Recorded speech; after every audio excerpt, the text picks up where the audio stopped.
بسم الله الرحمن الرحيم وبه نستعين أما بعد أذبت امرأة في حرة سجنتها حتى ماتت فدخلت فيها النار لا هي أطعمتها ولا سقتها إذ حبستها ولا هي تركتها تأكل من خشاش الأرض۔ میرے محترم بزرگوں اور عزیز ساتھیوں، اسلام کا ابر رحمت صرف انسانوں پر ہی نہیں برسا بلکہ اس نے پوری کائنات کو آبیار کیا۔ جہاں اس نے ناطق انسان کو اپنے کرم سے سرفراز فرمایا، وہیں بے زبان جانوروں کو بھی اپنے رحمت بے کرا سے مالا مال کیا۔ انسان جب شقاوت پر اتر آتا ہے اور ظلم و جور اس کی طبیعت بن جاتی ہے تو پھر اس کے ظلم و جور کی کوئی نہایت نہیں رہتی۔ وہ بے زبان جانوروں کو بھی مشق ستم کرنے لگتا ہے اور تہذیب و شائستگی کا دامن چھوڑ دیتا ہے۔ اسلام سے پہلے عربوں کے گزر بسر کا ذریعہ یہی جانور تھے۔ ان کا دودھ غذا کا کام دیتا تھا، ان کی پشت سواری اور بار برداری کا سب سے بڑا ذریعہ تھا۔ ان کی تجارت کا دار و مدار انہی سواریوں پر تھا۔ ان کے چمڑوں سے بھی مختلف کام لیے جاتے تھے، لیکن ان سب کے باوجود جانوروں کے ساتھ ان کا سلوک بے رحمانہ اور جفاکارانہ تھا۔ آپ علیہ الصلوۃ والسلام نے ایسے غیر انسانی سلوک کو منع فرمایا، جانور کے منہ پر مارنے کی ممانعت کی۔ لوگ جانوروں کو باہم لڑاتے اور اس کا تماشا دیکھتے تھے تو آپ علیہ الصلوۃ والسلام نے اس درندگی کو روکا، جانور کی خوراک اور ضروریات کی رعایت کرنے کا بھی حکم دیا۔ ایک اونٹ کو دیکھا کہ اس کا پیٹ پشت سے لگا ہوا ہے تو آپ علیہ الصلوۃ والسلام نے منع فرمایا، ان کے معاملے میں خدا سے ڈرو۔ اسی سلسلے میں ایک معجزہ بھی ظاہر ہوا۔ ایک اونٹ نے اپنے مالک کی شکایت کی تو آپ علیہ الصلوۃ والسلام نے اس کے مالک کو تنبیہ فرمائی۔ آپ علیہ الصلوۃ والسلام نے ہدایت فرمائی کہ اگر سرسبز و شاداب موسم میں سفر کرو تو آہستہ چلاؤ اور جانوروں کو اس سے فائدہ اٹھانے کا موقع دو، اور قحط کا موسم ہو تو تیز تیز چلاؤ۔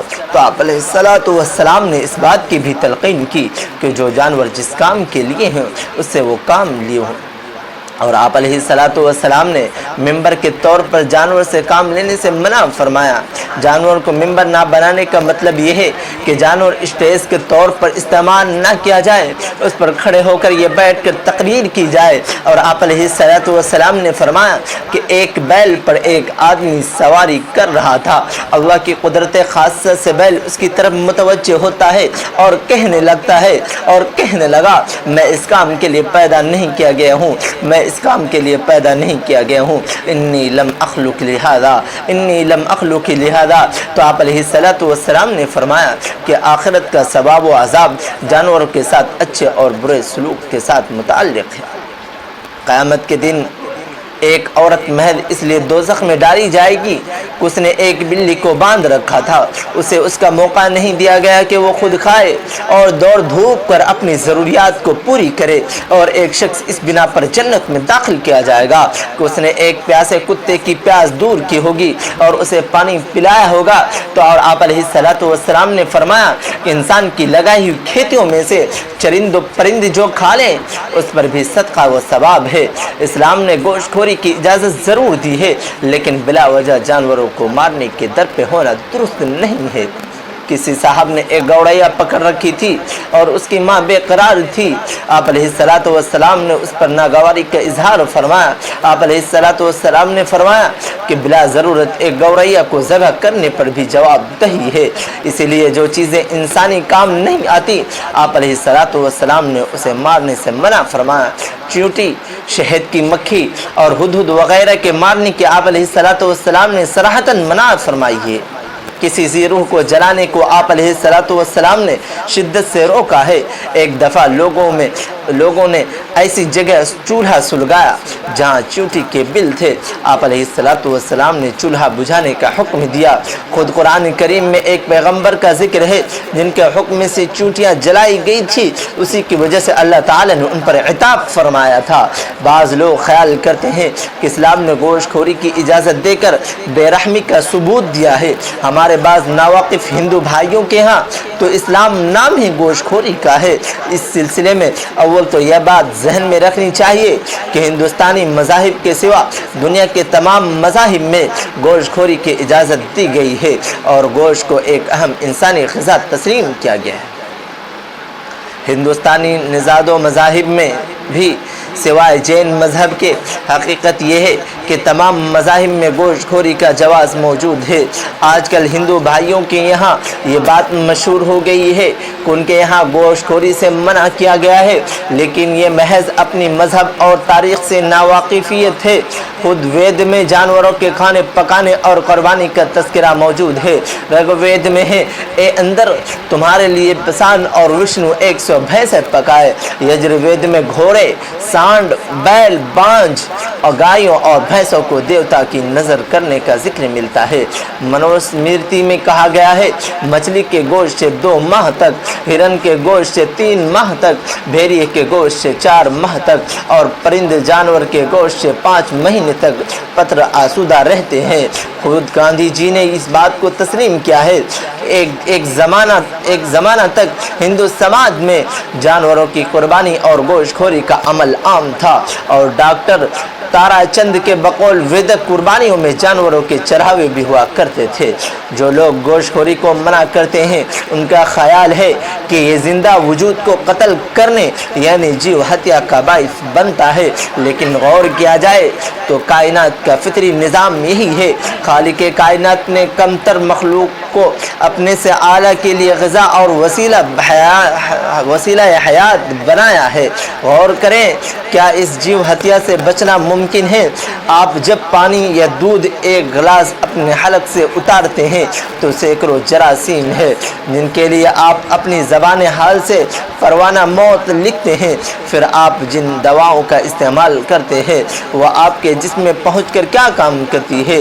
یہی کہ جو مضر صحت جراثیم آپ کے جسم میں پیدا ہو گئے ہوں اور پنپ رہے ہوں ان کا خاتمہ کر دے۔ پس جیو ہتیا کے وسیع تصور کے ساتھ تو آپ پانی تک نہیں پی سکتے اور دواؤں کا استعمال آپ کے لیے روا ہو سکتا ہے۔ پھر آج کی سائنس نے اس بات کو ثابت کر دیا کہ جس طرح حیوانات میں زندہ اور روح موجود ہے اسی طرح پودوں میں بھی زندگی کار فرما ہے اور نباتات بھی احساسات رکھتے ہیں۔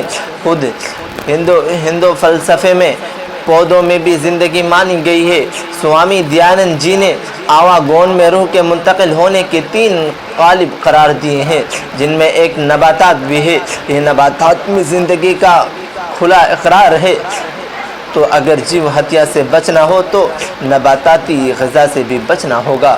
گویا اس کائنات میں ایسے انسانوں کے لیے کوئی جگہ نہیں جو مکمل طور پر جیو ہتیا سے بچ کر جینا چاہتے ہیں۔ بعض حضرات کہتے ہیں کہ گاؤ کشی وغیرہ کی ممانعت کا مطالبہ ہم مذہبی نقطے نظر سے نہیں کرتے بلکہ ایک معاشی ضرورت ہے۔ جانور اگر ذبح نہ کیا جائے تو لوگوں کو دودھ اور گھی سستی قیمتوں میں فراہم ہوں گے اور عام لوگوں کو اس سے فائدہ پہنچے گا، لیکن ایک محض اور واہمہ کا درجہ رکھتا ہے۔ حقیقت یہ ہے کہ جن ملکوں میں ہندوستان سے زیادہ جانور ذبح ہوتے ہیں اور جہاں جانوروں کے ذبح پر کسی قسم کی پابندی نہیں ہے وہاں بمقابلہ ہمارے ملک کے گھی اور دودھ سستے بھی ہے اور ان کی فراوانی بھی ہے۔ ان کی مثال امریکہ اور یورپ ہے۔ ہمارے ملک میں باوجود یہ کہ بہت سے علاقوں میں ذبح گاؤں پر پابندی ہے اور عام جانوروں کے ذبح کرنے پر بھی خاص تحدیدات ہے، لیکن دنیا کی تاریخ اور خود ہمارے ملک کا موجودہ حال اس کی تردید کرتا ہے۔ آج ہندوستان میں جہاں کہیں ہندو مسلم فسادات ہوئے ہیں اور جن لوگوں نے میرٹھ اور بھاگلپور میں ظلم و ستم کا ننگا ناچ کیا ہے وہ سب کچھ ان لوگوں کے ہاتھوں ہوا ہے جو سبزی خور ہے اور گوشت خوری کے مخالف ہے۔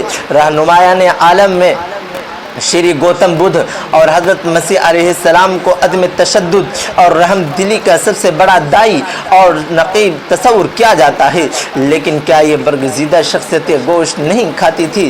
یہ سبھی گوشت خور تھے۔ گوتم بدھ نہ صرف گوشت خور تھے بلکہ دم آخر میں گوشت کھا کر ہی ان کی موت ہوئی تھی، اور ہٹلر سے بڑھ کر کوئی تشدد، جور و ستم اور بے رحمی کا نقیب ہوگا، لیکن ہٹلر گوشت خور نہیں تھا۔ صرف سبزی کو اپنی غذا بناتا تھا۔ اس لیے سمجھنا کہ ہنسا اور اہنسا کا تعلق محض غذاؤں سے ہے بے وقوفی اور نہ سمجھی ہی کہی جا سکتی ہے۔ جب تک دلوں کی دنیا تبدیل نہ ہو، انسان انسانیت سے محبت نہ سیکھے، خدا کا خوف نہ ہو اور آخرت میں جو ابدی جواب دہی کا احساسات نہ ہو، محض غذائیں انسان کے مزاج اور مذاق کو تبدیل نہیں کر سکتی ہے۔ وآخر دعوانا ان الحمد للہ رب العالمین۔